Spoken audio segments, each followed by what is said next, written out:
कि जान सको कितने करीम हैं अहल बैत, उनके करम को समझो। कूफे का रहने वाला एक शख्स तिजारत की गर्ज से कूफे से बाहर गया, काफी अरसे के बाद वापस आया। कहता मुझे तिजारत में बड़ा नुकसान हुआ, खाली हाथ घर आया। अल्लाह ने कहता मुझे एक बेटी दी 4-5 साल की, बेटियों का बड़ा ख्याल किया करें। मुस्तहब है जब भी घर जाओ बिलअखस अपनी बेटियों के लिए कुछ न कुछ ले जाया करो, क्योंकि बेटियां अपने बाबा का बड़ा इंतजार करती हैं। कहते सब कुछ गवा चुका था। जब बाप सफर पे जाता है ना, बेटियां बोलती हैं, छोटी छोटी बेटियां, बाबा ये लाना वो लाना। कहता इतना नुकसान हुआ सब भूल गया। घर आया, जैसे घर का दरवाजा खोला, सहन में बीवी और बेटी बैठी थी। बेटी की निगाह जैसे बाप के थके हुए चेहरे पे पड़ी, का दौड़ी दौड़ी आई और उसने मुझे सीने से लगा दिया। कहता है बेटी ने जैसे सीने से लगाया सारी थकावट उतर गई। अब मैं ये सोच रहा था इतने दूर से आया हूं, यकीनन पूछेगी बाबा ये लाए वो लाए, कहीं बेटी के सामने शर्मिंदा ना हो जाऊं। दुआ कर रहा था ऐ काश न पूछे मुझसे, लेकिन बेटी ने अजीब सा सवाल किया। पहला सवाल ये किया, बाबा आप करबला नहीं गए?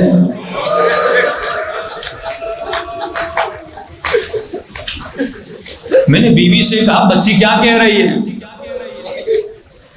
कहने लगी शोहर कुछ कमा के लाए हो? का नहीं सब कुछ गवा के लाए। का घर में फाके पड़े हुए हैं। का क्या करूं, नुकसान हो गया। ये क्या कह रही है? का तुझे नहीं पता? का नहीं। का पूरे शहर में ऐलान हुआ एक बागी है। बागी का मतलब समझते हो? जो दीन से निकल चुका हो, जो भी उसे मारने जाएगा तलवार के वजन के बराबर सोना दिया जाएगा। कुछ कमा के लाए हो? का नहीं। का फिर जल्दी कर, घर में फाके पड़े हुए हैं। बेटी को गोद से उतारा, घोड़े पे सवार हुआ, लोगों से पूछते पूछते करबला पहुंचा माल की लालच में। का जैसे करबला पहुंचा ये ज़ोहरे आशूर का मंजर था। कहता है दाएं बाएं लाशें बिखरी हुई थी, लोगों का हुजूम था। उस हुजूम में एक बूढ़ा था,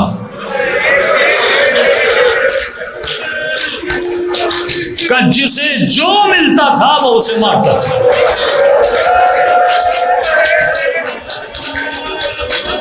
जिसके हाथ में नेजा था उसने नेजा मारा, जिसके हाथ में तलवार थी उसने तलवार मारी। कहता जिसे कुछ भी न मिला ना उसने पत्थर उठा के मारा। इतनी भीड़ थी, सब कह रहे थे ये बागी है, बागी को मारो। कहता मैं भीड़ को तोड़ते हुए, कतारों को काटते हुए आगे पहुंचा। मैंने भी एक पत्थर लिया, तो मैं क्यों खाली हाथ रहूं, मैं भी इसे मारूं ताकि अजर लूं आके मैं वक्त से। लेकिन सोचता है जो खुदा उसे हिदायत देता है। कहता मैं मारना चाहता था, लेकिन मैंने कहा देख तो लूं ये बागी भी है कि नहीं, क्योंकि मैं वक्त के हाकिम को भी जानता था, उसके मिजाज को भी जानता था। जब मैंने गौर से देखा उसके माथे पे सजदे का निशान था, चेहरा नूरानी था। मैंने कहा जरा आगे बढ़ूं, पता तो करूं, किसी गलत आदमी को न मार दूं। थोड़ा आगे बढ़ा और मैंने धीमी सी आवाज में कहा अस्सलामु अलैका अय्युहा शेखुल कबीर, ऐ बूढ़े तुझ पर मेरा सलाम।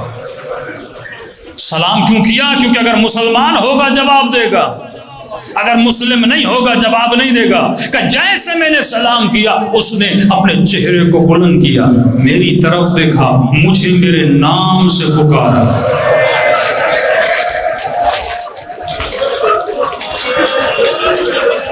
ऐसी निगाहों में दहशत थी। कहा तू कौन है जिसने आज मुझे सलाम किया? मैंने कहा क्यों, कोई मुसलमान मुसलमान को सलाम नहीं करता? करता है, पर आज किसी ने मुझे मुसलमान नहीं समझा। मेरे चौथे इमाम फरमाते मेरे बाबा तरस गए थे, कोई मेरे बाबा को सलाम करता। ये जुल्म यहाँ से शुरू नहीं हुआ। सैयदाने का अली, मैंने सुना है लोग तुझे सलाम नहीं करते। या सैयदा आप सलाम की बात करती है? मैं अली सलाम करता हूँ, मेरे सलाम का कोई जवाब भी नहीं देता। कहा बूढ़े तुझे मेरे नाम का कैसे पता चला? का मुझे नहीं जानता। का नहीं। का तूने खत नहीं लिखा था? का कौन सा खत? का तूने अली के बेटे को खत नहीं लिखा था? कहने लगा वल्लाह बताइए आप कौन हैं? का मैं हुसैन इब्न अली हूं।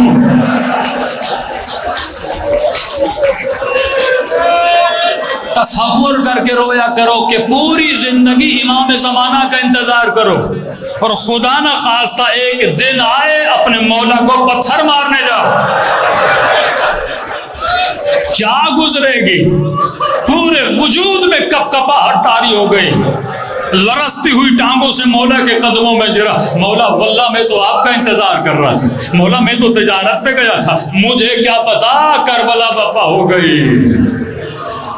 फौरन इसने तलवार निकाली का जब तक जिंदा हूं सहरा के लाल को मरने नहीं दूंगा।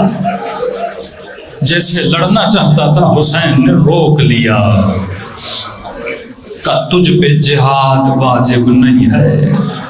हुसैन ने उठा लिया तेरे सर से। का मौला कैसे आपको इस हाल में देखूं, छोड़ के चला जाऊं? का नहीं, तेरी ड्यूटी है, तू कूफे चला जा।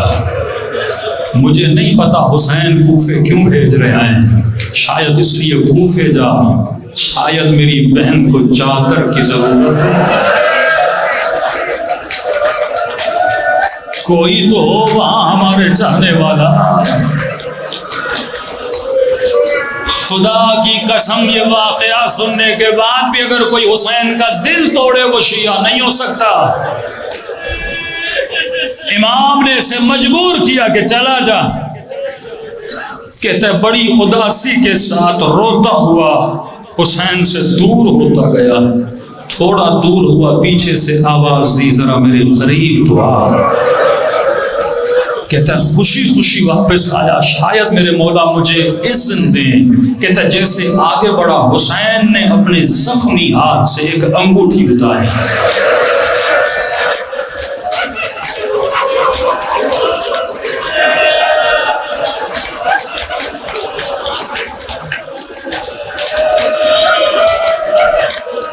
मुझे नहीं पता मेरे मौला की उंगलियों में अंगूठियां कितनी थी, लेकिन दो अंगूठियों का मैंने सुना है।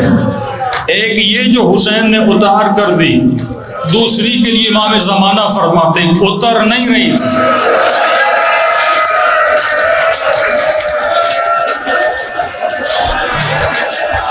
जालिम ने उतारने के लिए हुसैन की उंगली को काटा था।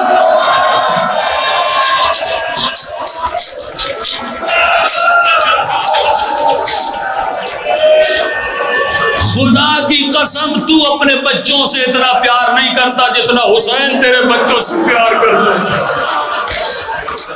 तुझे अपने बच्चे की इतनी परवाह नहीं जितनी हुसैन को परवाह। तुझे अपनी बच्ची की इतनी फिक्र नहीं जितनी हुसैन को फिक्र है। हाथ में अंगूठी दी, ताज्जुब के आलम में कहने लगा मौला ये किस लिए दे रहे हैं? का देखो जब तू सफर पे गया था तेरी बेटी ने तुझसे अंगूठी मांगी थी,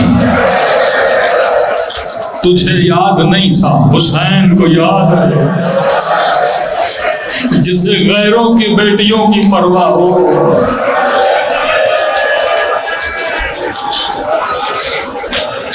कहा जब घर जाओ ये अंगूठी बेटी को देना, बस इतना बताना जिसे तू मारने गया था वो बागी नहीं था। ये तोहमत भी मौला बर्दाश्त नहीं करते कि बेदीनी की तोहमत हुसैन पे लगाई जाए। खुदारा तुझे भी अपने बच्चों की परवाह नहीं, फरमाते अपने बच्चों की कदर व कीमत करो। इन्हें सिराते हुसैन पे रखो, दीनदार बनाओ। कितनी तकलीफ होगी सैयदा ज़ैनब को किसी खातून के सर से चादर उतर जाए।